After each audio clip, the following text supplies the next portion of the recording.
우리의 삶은 기다림으로 가득 차 있습니다. 우리의 인생은 대부분 기다리면서 보내게 됩니다. 우리는 기도가 응답되기를 기다립니다. 가정에 문제가 없어지기를 기다립니다. 목표가 이루어지기를 기다립니다. 건강이 회복되기를 기다립니다. 또 이렇게 큰 것에서 전화가 오기를 기다리기도 하고 사람을 만나기 위해서 기다리게 됩니다. 우리는 끊임없이 기다리며 삽니다. 여러분, 그래서 우리의 인생에서 가장 중요한 것은, 우리의 인생을 성공적으로 이끌기 위해서는 우리의 이 기다리는 시간을 어떻게 보낼 것인가, 어떻게 기다릴 것인가가 가장 중요합니다. 많은 사람들은 목표를 이루고 문제를 해결하는 것만이 중요하다고 생각하지만, 실질적으로 우리의 삶에 성공하기 위해서는 기다리는 시간을 어떻게 보내느냐가 훨씬 더 중요하다는 사실입니다.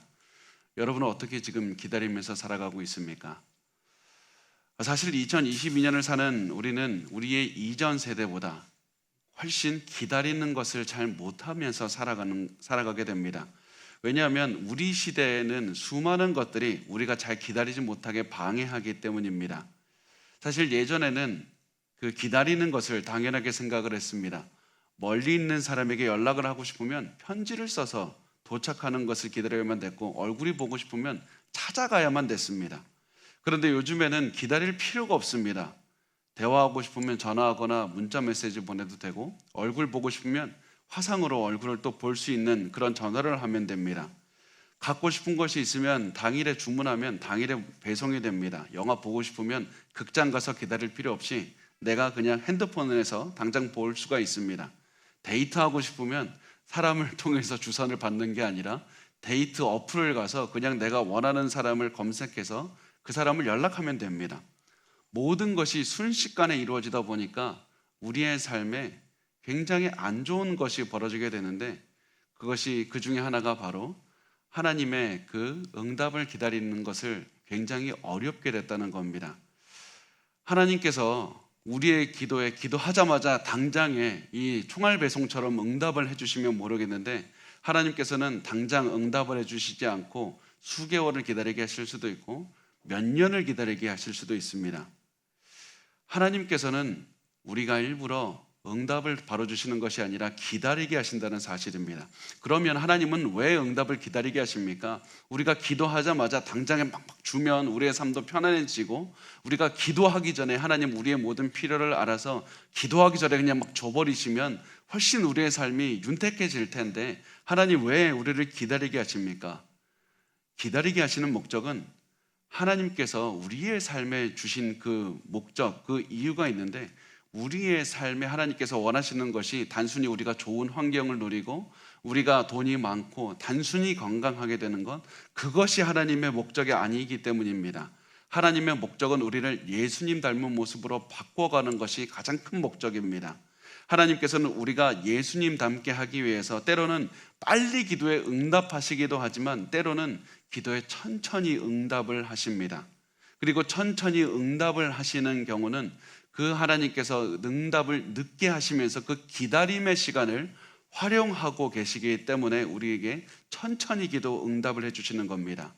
그래서 우리가 항상 그 기다림을 잘해야 된다. 하나님께 기도한 다음에 그 기도가 응답되기까지 기다림의 시간을 잘 사용해야 된다는 사실을 기억하시기 바랍니다. 그래서 그것을 가지고 우리의 모습을 한번 돌아보시길 바랍니다. 여러분은 지금 그 기다림의 시간을 잘 사용하고 있습니까? 문제 하나님 해결해 달라고 그 기도한 다음에 문제가 해결되기까지 그 시간을 어떤 모습으로 기다리고 계십니까? 왜 빨리 기도가 이루어지지 않습니까? 이러면서 안절부절하거나 원망하고 있지는 않습니까? 아니면 내 기도해봤자 다 소용없습니다, 이렇게 말하면서 그냥 자포자기하고 살아가고 있습니까? 하나님께서 우리에게 원하시는 것은 기다림의 시간을 잘 활용하라는 겁니다. 잘 기다려야 됩니다. 그냥 기다리는 것이 아니라 잘 기다려야 됩니다. 왜냐하면 기다림의 시간을 통해서 하나님께서 우리에게 주신 최고의 선물인 예수님을 닮은 모습을 받을 수 있기 때문이고, 또 우리가 중요한 사실은 제대로 기다리지 못하면 그 기다리는 시간을 통해서 망가지게 되기도 때문입니다. 잘 기다리지 못하면 우리의 인생도 망가지게 됩니다. 그래서 여러분, 우리가 나는 어떤 모습으로 기다리고 있는가, 그렇게 생각을 하면서 오늘 말씀을 같이 봤으면 좋겠습니다. 오늘 우리가 나누는 본문은 다윗이 기다림의 시간을 어떻게 활용하고 있는지 그것을 잘 보여줍니다. 오늘 본문을 보면 다윗이 하나님의 뜻을 기다리고 있을 뿐만 아니라 그냥 기다리는 것이 아니라 평범한 때 기다리는 것이 아니라 인생 최악의 시간을 보내면서 기다리고 있기 때문입니다. 고난 중에 기다리다가 더 큰 고난을 만나서 이 큰 고난을 만난 다윗은 어떤 모습으로 기다리고 있는가, 어떻게 고난에 대처했는가, 어떻게 기다림에 대처했는가, 우리가 그 질문을 하면서 오늘 말씀을 살펴보고 다윗의 모습을 살펴보면서 하나님, 내가 어떠한 모습으로 변하기를 원하시는지 우리가 한번 같이 생각하면서 살펴보도록 하겠습니다. 자, 오늘 우리가 말씀을 볼 텐데 오늘 말씀에 다윗은 사울을 이제 자기를 죽이려고 하는 사울을 피하기 위해서 자기를 따르는 군사 600명과 함께 10광야라는 그 광야 안으로 도망쳤습니다. 사무엘상 23장 15절에서 18절은 이렇게 말씀을 합니다. 다윗이 사울이 자기의 생명을 빼앗으려고 나오는 것을 보았으므로 그가 10광야 수풀에 있었더니 사울의 아들 요나단이 일어나 수풀에 들어가서 다윗에게 이르러 그에게 하나님을 힘있게 의지하게 하였는데 곧 요나단이 그에게 이르기를 두려워하지 말라. 내 아버지 사울의 손이 내게 미치지 못할 것이요 너는 이스라엘 왕이 되고 나는 내 다음이 될 것을 내 아버지 사울도 안다 하니라. 두 사람이 여호와 앞에서 언약하고 다윗은 수풀에 머물고 요나단은 자기 집으로 돌아가니라. 자, 말씀을 보면 다윗이 도망가고 있다가 어느 날 사울이 다윗이 어디 있다는 사실을 알게 됐습니다. 그리고 사울이 다윗의 그 위치를 알게 됐다는 것은 요나단에게도 그 소식이 들렸습니다. 그리고 요나단이 다윗의 소식을 듣게 되자마자 이제 먼저 다윗을 찾아가게 됩니다. 이렇게 할 수 있었던 게 사울은 다윗을 찾아가는 이유가 죽이기 위해서, 그래서 자기의 많은 군사들을 이미 모아서 정비하는 시간이 필요했지만은 이 요나단은 혼자 찾아가면 됩니다. 그래서 빨리 다윗을 만나러 가기 위해서, 다윗에게 소식을 전하기 위해서 다윗을 혼자 찾아갔습니다. 그리고 다윗을 찾아간 그 가장 중요한 이유가 단순히 다윗을 보고 싶었기 때문만이 아니라 다윗을 격려하기 위해서였습니다.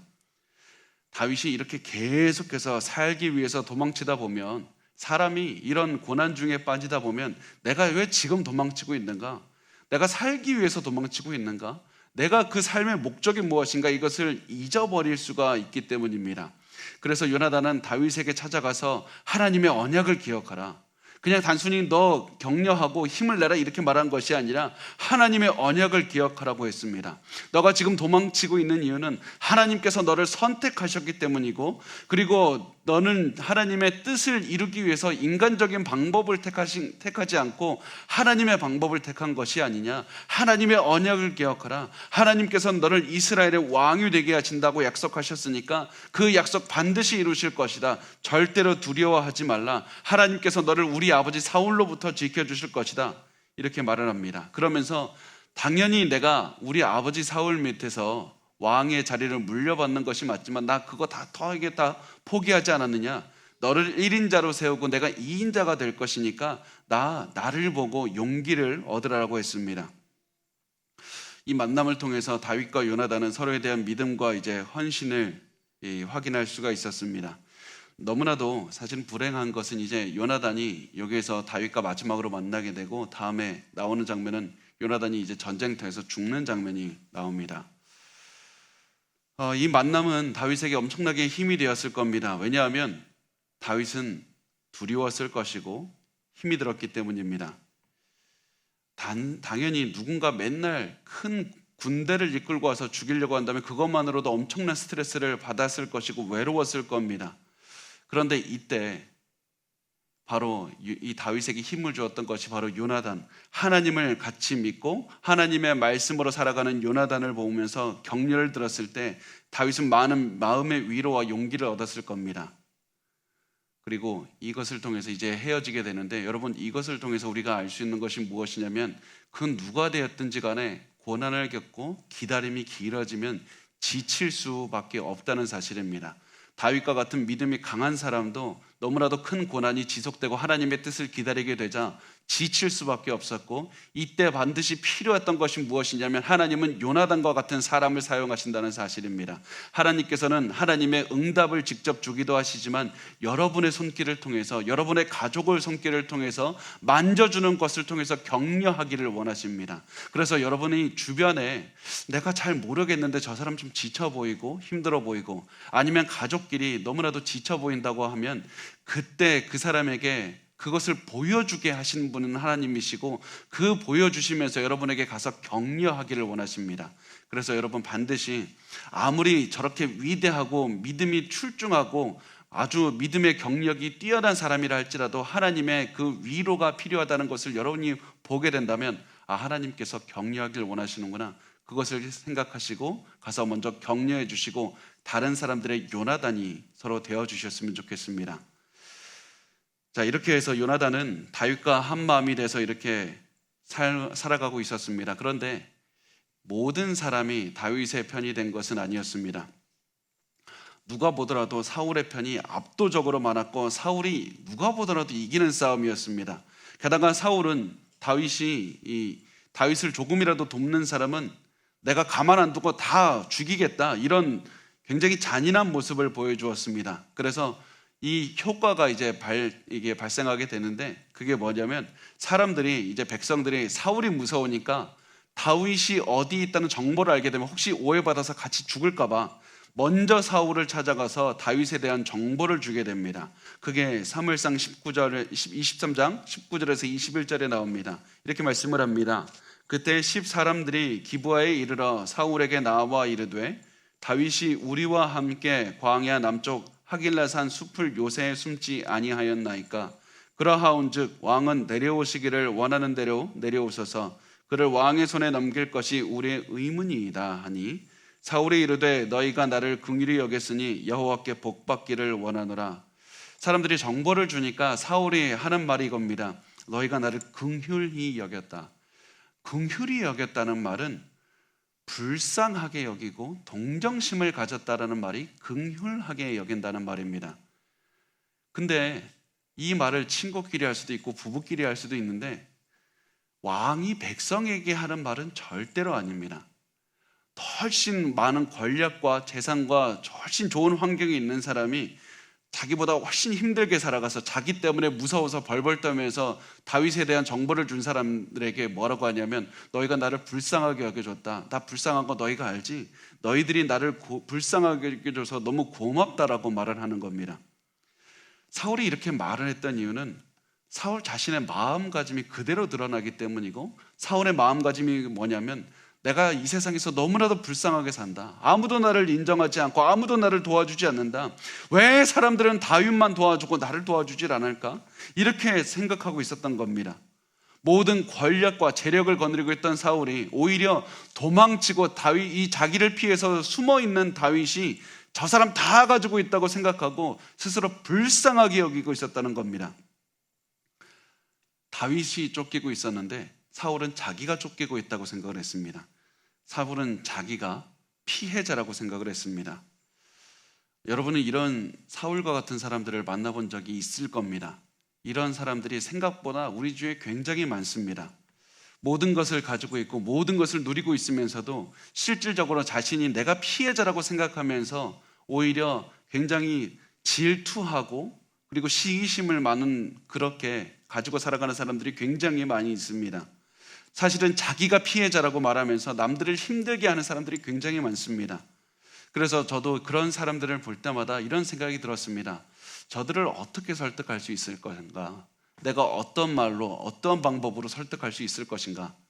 그렇게 한참을 고민하다가 내린 결론은 기도밖에 없다. 사람의 마음을 바꿀 수 있는 것이 절대로 없고 하나님 말고는 어떤 사람의 마음도 바꿀 수가 없다. 그런 그 깨달음을 제가 갖게 됐습니다. 그래서 여러분 주변에 사울과 같은 사람이 있다면, 내가 이렇게 열심히 했는데도 왜 바뀌질 않을까? 그런 마음으로 혹시 상처받거나 시험 드는 것이 아니라 먼저 기도하시고 여러분은 최선을 다해서 다윗처럼 여러분이 할 수 있는 최선을 다해서 살아가셨으면 좋겠습니다. 그 사람의 반응에 따라서 여러분의 삶이 좌지우지 되지 말고 하나님께서 내 삶을 어떻게 살기를 원하시는가? 하나님 앞에서 올바르게 살아가시고 그 사람이 바뀌기면 너무 좋겠지만 바뀌지 않더라도 나는 여전히 하나님 앞에서 정직하고 떳떳하게 살아가셨으면 좋겠습니다. 그것이 바로 하나님께서 우리에게 원하시는 삶이고, 그렇게 기도할 때 그 기도를 듣고 하나님께서는 그 사람의 마음을 만지실 줄 믿습니다. 자, 이렇게 해서 사람들이 이제 다윗의 위치를 알려주었는데 사울은 이렇게 말합니다. 내가 그대로 갔다가는 다윗을 놓치기 십상이다.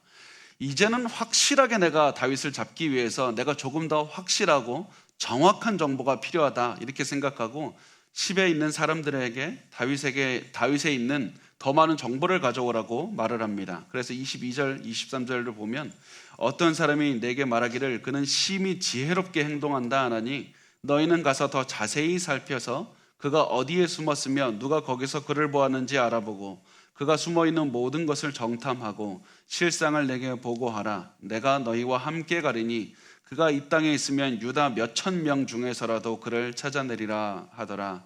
자, 사울은 다윗의 캠프가 어디인지 알게 되면 그 다윗의 군대를 밤중에 습격하려고 이렇게 생각을 하고 있었습니다. 그래서 이 사람들이 다윗의 캠프에 대해서 이제 더 갔다가 더 많은 정보를 가지고 돌아왔을 때 이제 다윗을 잡기 위한 공격을 시작을 합니다. 24절부터 26절을 보면 이렇게 말씀을 합니다. 그들이 일어나 사울보다 먼저 시보로 가니라. 다윗과 그의 사람들이 광야 남쪽 마온 광야 아라바에 있더니 사울과 그의 사람들이 찾으러 온 것을 어떤 사람이 다윗에게 아뢰매 이에 다윗이 바위로 내려가 마온 황무지에 있더니 사울이 듣고 마온 황무지로 다윗을 따라가서는 사울이 이 산 이쪽으로 가매 다윗과 그의 사람들은 산 저쪽으로 가며 다윗이 사울을 두려워하여 급히 피하려 하였으니 이는 사울과 그의 사람들이 다윗과 그의 사람들을 애워싸고 잡으려 함이었더라. 자, 놀라운 사실은 사울이 다윗의 그 위치를 알게 됐다는 것은 당연한 것이지만 다윗은 또한 사울이 오고 있다는 소식을 금방 알게 됩니다. 인력도 부족하고 아무런 도움도 없는 다윗은 자신이 필요한 모든 정보를 즉각 알고 있었다는 사실입니다. 왜 알고 있습니까? 하나님께서는 하나님의 선택하신 사람 중에는 반드시 그 사람들이 고난을 피할 길을 주시기 때문입니다.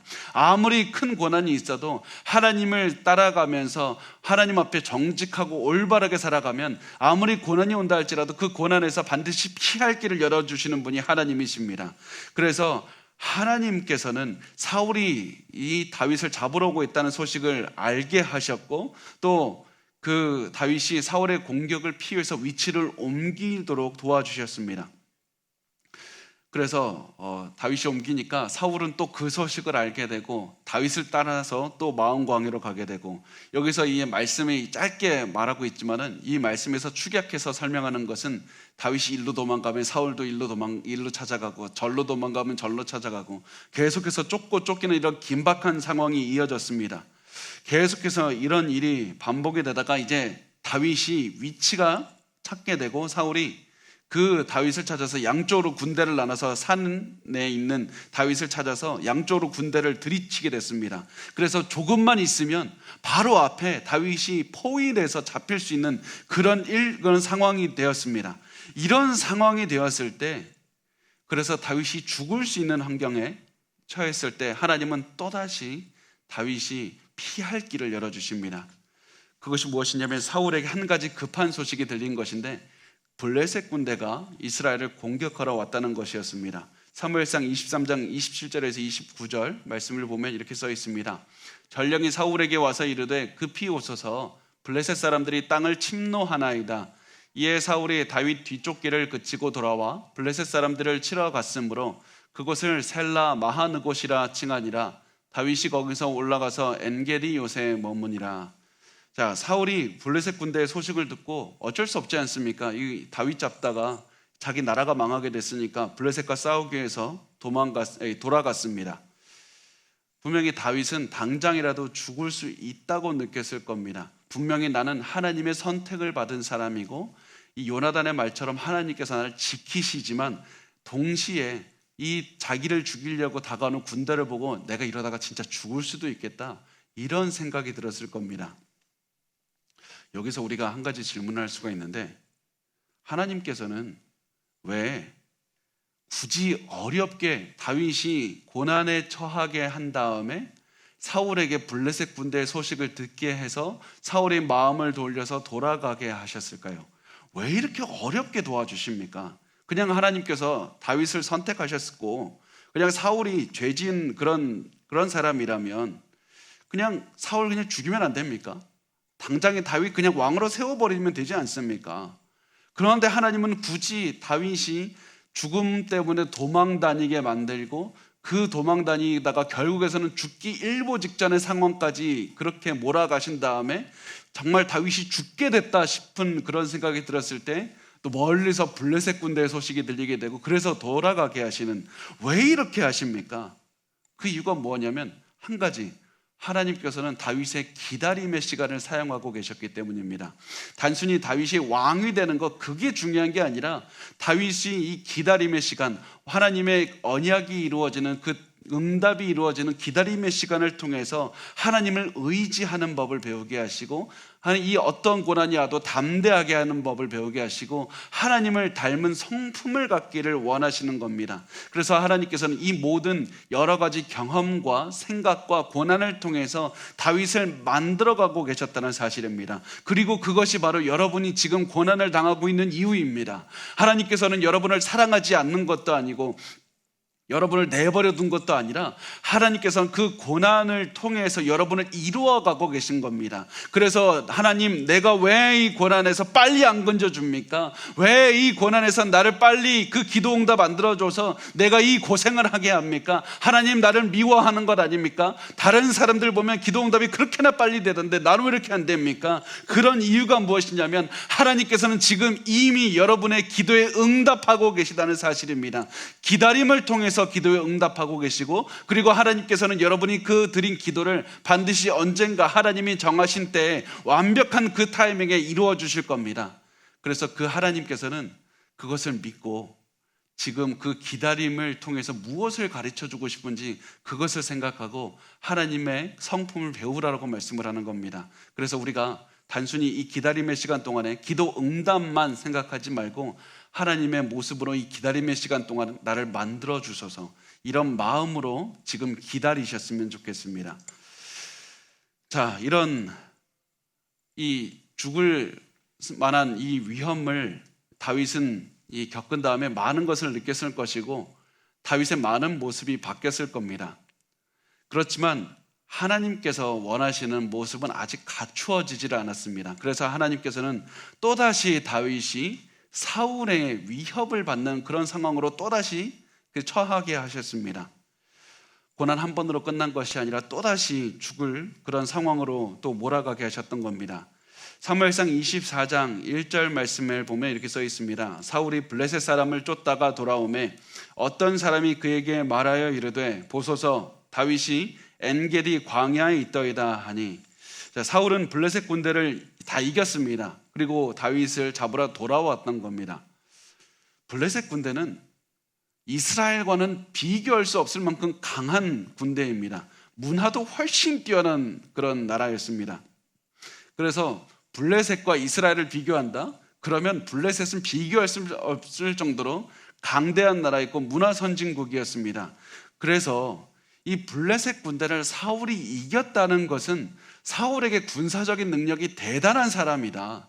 우리가 보기에는 이 약한 사람인 건 확실하지만 그럼에도 불구하고 이스라엘 더 이제 발전되지 않은 무기로 블레셋 더 신식 무기를 가진 무기를 이 블레셋을 이겼다는 것은 사울이 아직도 대단한 장군이다, 이것을 보여주는 겁니다.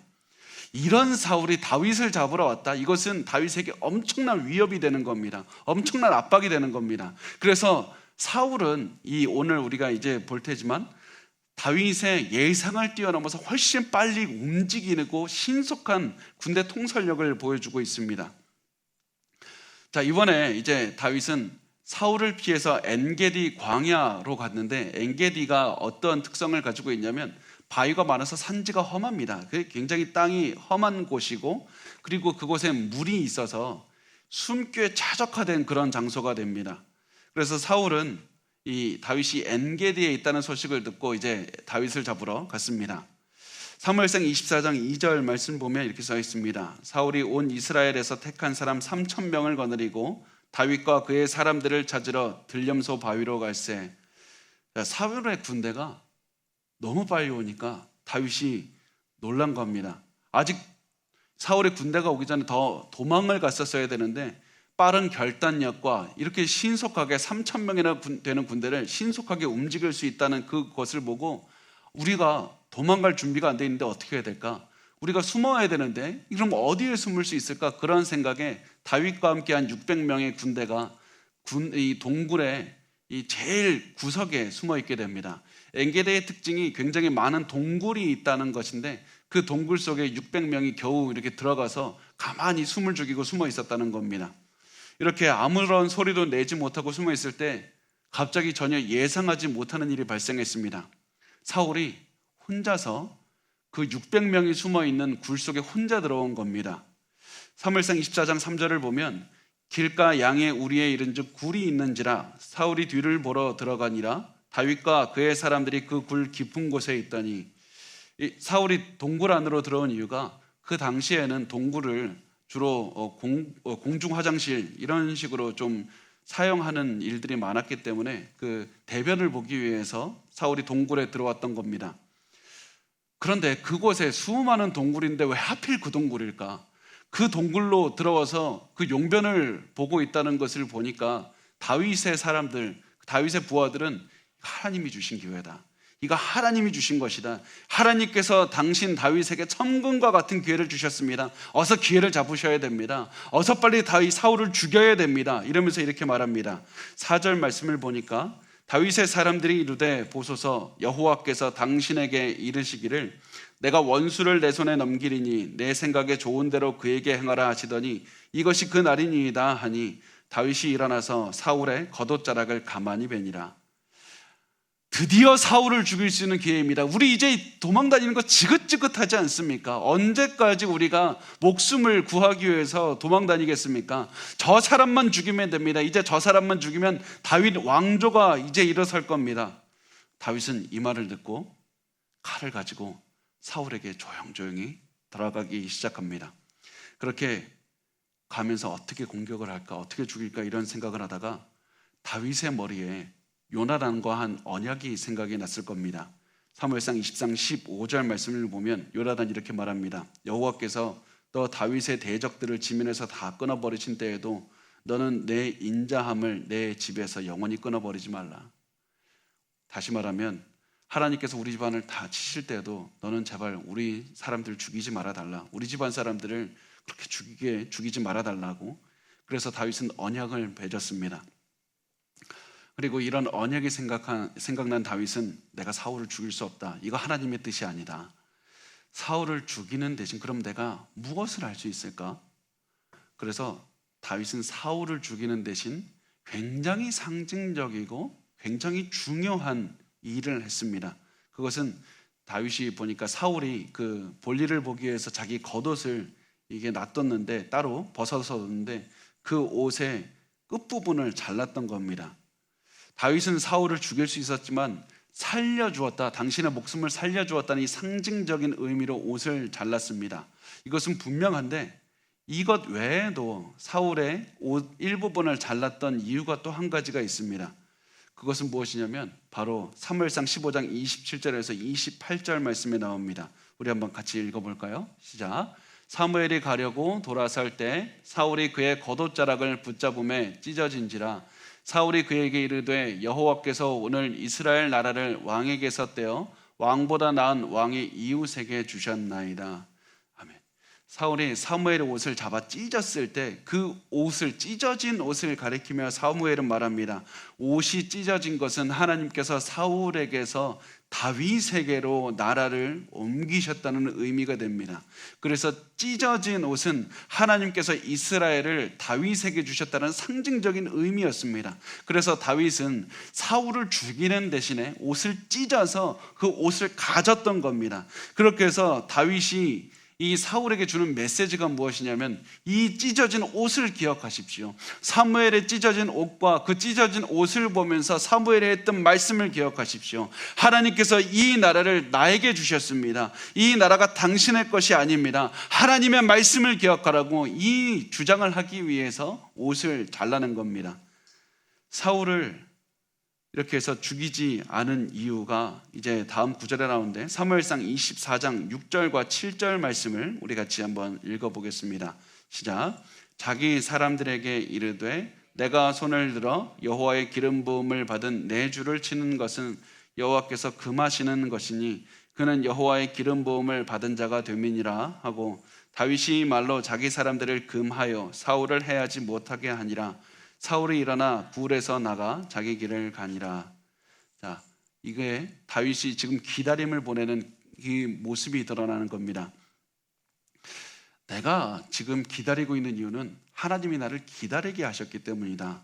이 모든 이야기는 하나님께서 시작을 하신 일이다. 내가 이 나를 기름 부으신 분도 하나님이시고 사울을 죽이지 않으신 분도 하나님이시고 내가 도망가도록 두신 분도 하나님이다. 그래서 나는 내 손으로 권력을 얻어내는 것이 아니라 하나님께서 나에게 권력을 주시고 왕의 자리를 주시는 것은 나 기다릴 것이다. 이런 마음으로 다윗은 사울을 죽이지 않았고 주변 사람들도 사울을 죽이지 못하도록 했고 그런 마음으로 다윗은 계속해서 기다리고 있었다는 겁니다. 우리는 다윗이 이렇게 행동한 것을 보면서 야, 다윗 대단한 사람이다, 그냥 이렇게만 생각할 겁니다. 그렇지만 우리의 시선과는 다르게 다윗의 부하들이 보기에 다윗은 무력하게 보였을 겁니다. 자기에게 주어진 기회 하나도 잡지 못하는 저 멍청하고 바보 같은 사람이다, 그렇게 생각을 했는 사람들이 있었을 수도 있고 그 모습을 보고 다윗을 떠나가는 사람이 있었을 수도 있습니다. 그렇지만 다윗이 부하들이 떠날까봐 부하들이 원하는 대로 행동했다면 결국 다윗도 사울처럼 사람을 기쁘게 하기 위해서 이리저리 바쁘게 움직이지만 모든 사람이 떠나버리는 그런 비참한 인생을 살게 될 것이었습니다. 그렇지만 다윗은 그렇지 않았습니다. 철저하게 나 자신이 살아가는 원칙은 하나님의 말씀을 위해서 살아간다, 하나님의 뜻을 따라서 살아가는 것이 내 인생의 원칙이고 내 그 나라 운영의 원칙이다, 이것을 보여줬습니다. 그리고 이 모습을 본 사람들에게 비로소 안정감을 갖게 되는 겁니다. 그것이 어떤 안정감입니까? 우리가 따르는 다윗은 자기가 원하는 감정에 따라 움직이는 것이 아니라 이랬다 저랬다 하는 사람이 아니라 하나님을 따른다는 원칙을 가지고 있는 사람이고 이 원칙에서 벗어나는 것은 절대로 안 하는 사람이다. 이것을 믿고 사람들이 더 따라갈 수가 있었다는 사실입니다. 그래서 우리가 우리의 가정을 이끌고 우리의 밑에 사람들을 이끌고 우리 회사가 되었든지 어디에서 되었든지 우리 주변 사람들을 이끄는 모습이 바로 이런 모습이어야만 됩니다. 우리가 무엇을 할 때 사람들이 여러분 싫어할 수도 있습니다. 미워할 수도 있고 떠나갈 수도 있습니다. 그런데 그것을 가지고 기준 삼아서 삼지 말고 하나님의 말씀이 무엇을 원하는가, 원칙이 무엇인가, 그 원칙을 가지고 살아가셔야만 됩니다. 그러면 사람들이 여러분에게 실망할 수도 있을 겁니다. 떠나갈 수도 있을 겁니다. 그렇지만 그 모든 사람들의 가슴에는 여러분은 이 사람은 하나님을 위해서는 원칙을 반드시 지키는 사람, 이 사람 신용 있는 사람이다, 믿을 수 있는 사람이다, 오히려 그 마음을 가지고 여러분 다시 그 관계가 회복되는 날은 반드시 오게 됩니다. 그렇지만 여러분이 그 사람의 마음을 즐겁게 해주기 위해서 그 사람의 원칙을 버리고 따라간다면 그 주변 사람들은 어떤 생각을 갖게 되냐면 이 사람 다른 사람을 위해서도 원칙 버리고 나를 배신할 수도 있겠다, 그런 마음으로 여러분에 대한 그 시선이 고정이 되게 됩니다. 우리가 항상 다윗을 보면서 원칙을 지키고 사셨으면 좋겠습니다. 아무리 도망가고 급박해도 기다림의 시간이 길어져도 원칙 지키면서 사셔야만 합니다. 자, 이제 시간이 지나서 이제 사울이 볼일을 다 마쳤습니다. 그리고 이제 동굴 밖으로 나가서 자기 군대에게로 이제 걸어가고 있었는데 이때 다윗은 사울을 그냥 걸어가게 둘 수는 없었습니다. 왜냐하면 군사적으로 이미 사울은 3,000명의 군대를 가지고 있고 자기는 600명이었습니다. 사울의 3,000 군대는 인류 군대였고 자기에게 있는 600명은 그 사울에게서 뽑히지 못한 그 원통한 사람들이 몰려든 600명이었습니다. 싸움이 될 수가 없습니다. 게다가 동굴 속에서 가만히 있는다면 사울이 이제 동굴을 이제 다 헤집고 다닐 건데 결국에서는 사울에게 발각돼서 공격을 당할 것이 뻔했습니다. 그럴 바에는 다윗이 어떤 선택을 하느냐, 내가 혼자 나가서 사울을 상대하리라, 내가 혼자 나가서 사울에게 말을 하리라, 이런 선택을 한 겁니다. 만약 이 전략이 먹히지 않는다면 난 죽을 수도 있다. 그렇지만 그럼에도 불구하고 내가 할 수 있는 것은 이거밖에 없다는 마음으로 이제 사울에게 나가서 말을 걸었습니다. 8절 말씀 보면 다윗은 이렇게 말합니다. 그 후에 다윗도 일어나 굴에서 나가 사울의 뒤에서 외쳐 이르되 내 주 왕이여 하매 사울이 돌아보는지라 다윗이 땅에 엎드려 절하고. 다윗은 사울을 내 원수여 내 적이여 이렇게 말하는 것이 아니라 내 주 왕이여 이렇게 말합니다. 그러면서 사울을 높이는 말을 끝까지 씁니다. 사울은 이 소리를 듣고 멈춰서서 뒤를 돌아보니까 자기가 방금 나왔던 그 동굴 입구에 다윗이 서 있는 것을 보았습니다. 그리고서는 등골이 서늘했을 겁니다. 내가 죽을 수도 있었구나.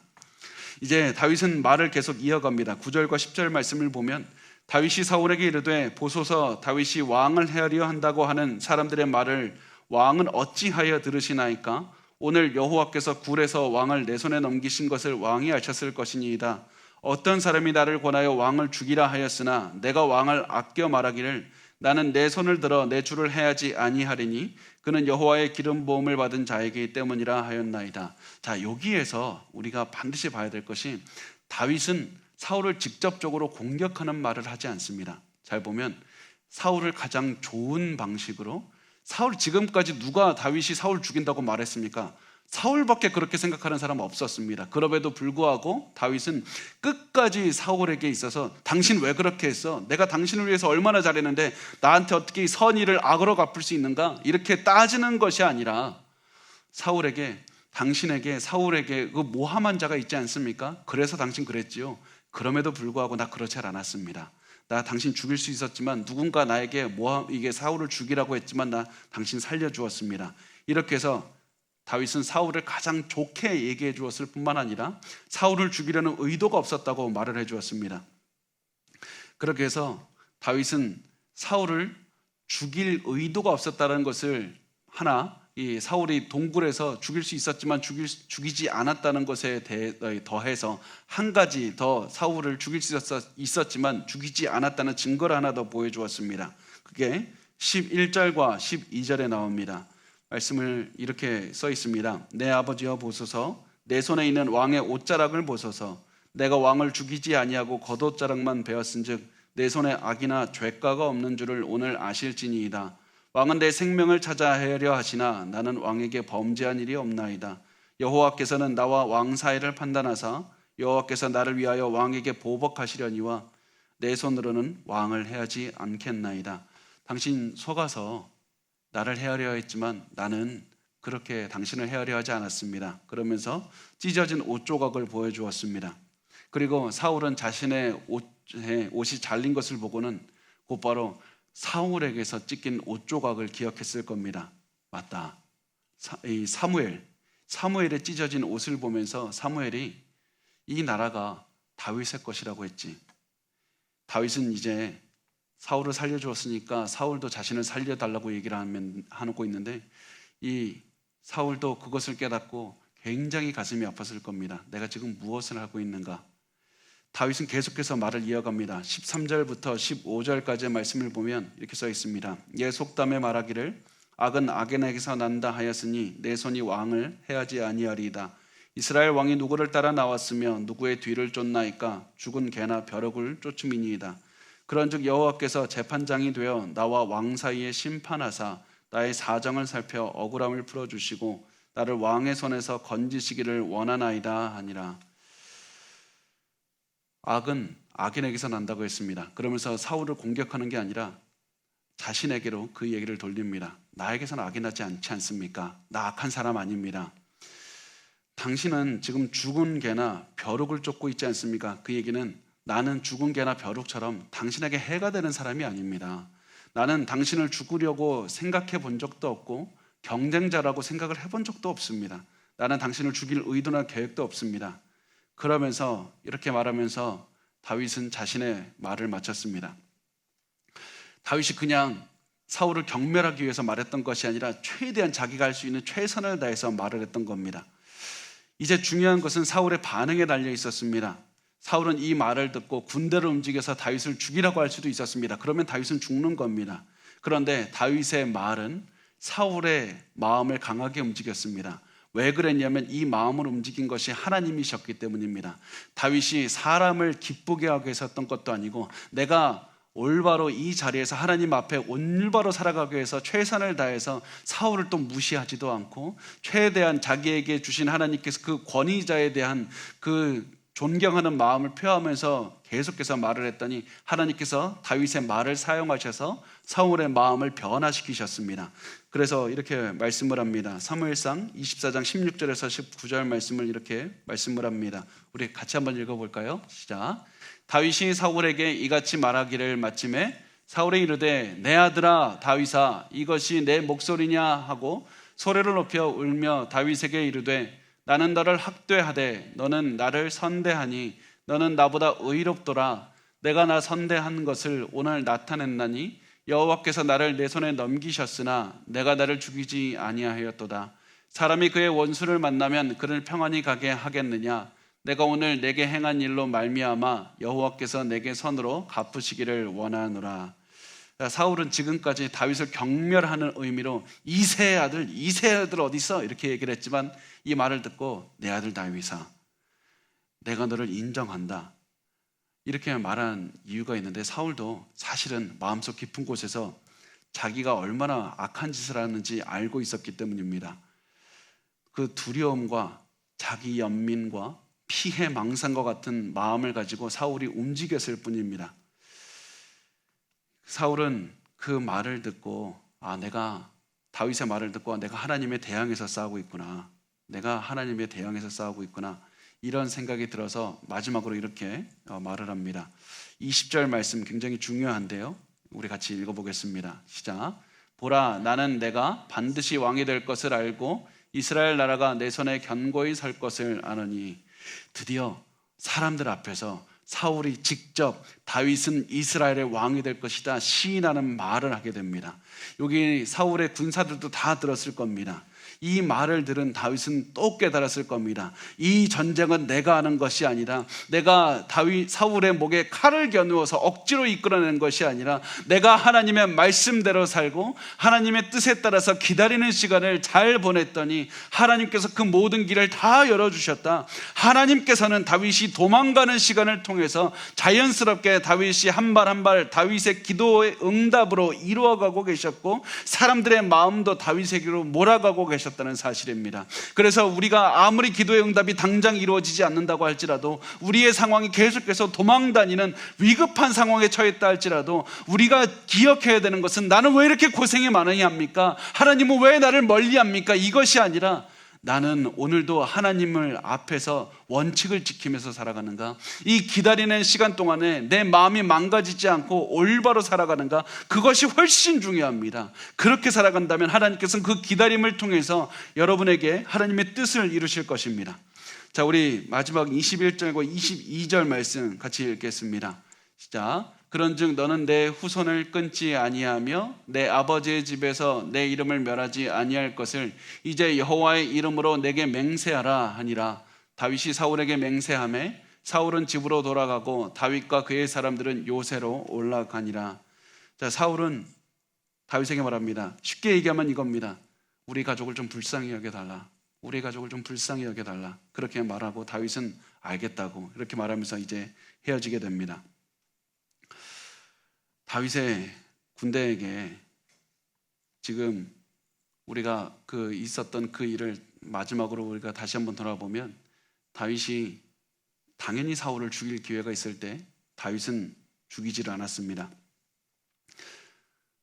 다윗이 보기에 지금 눈에 보이는 것이 전부가 아니라 눈에 보이지 않는 것이 훨씬 더 중요하다고 생각했기 때문에 그렇게 행동했던 것이었습니다. 내 눈에 보이는 당장에 내가 죽일 수 있는 사울, 내 옆에서 들리는 그 사람들의 말, 그 모든 것이 중요한 것이 아니라 눈에 보이지 않는 하나님이 가장 중요한 것이다.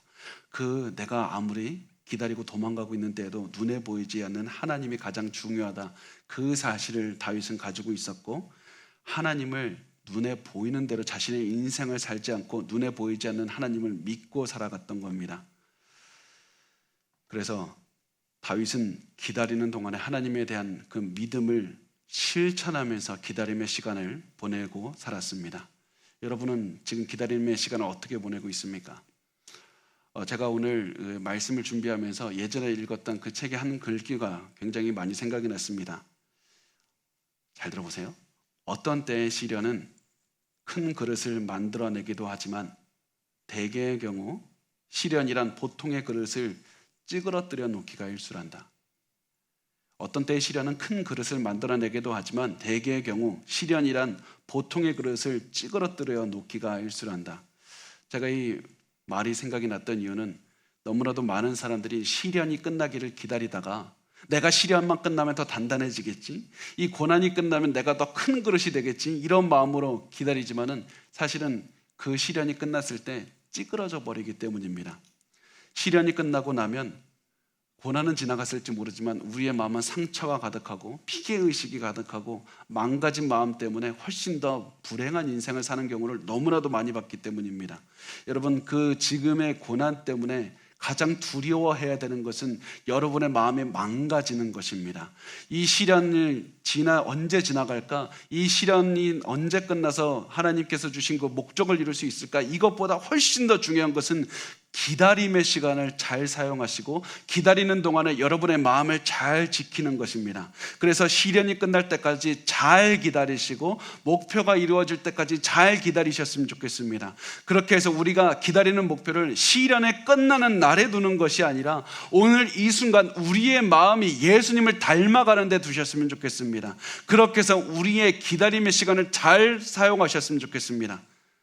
반드시 오늘 기억하셨으면 좋겠습니다. 우리의 마음은 절대로 찌그러져서는 안 된다. 기다림의 시간을 통해서 내 마음이 더 커지고 단단해지는 그런 시간을 보내시기를 바랍니다.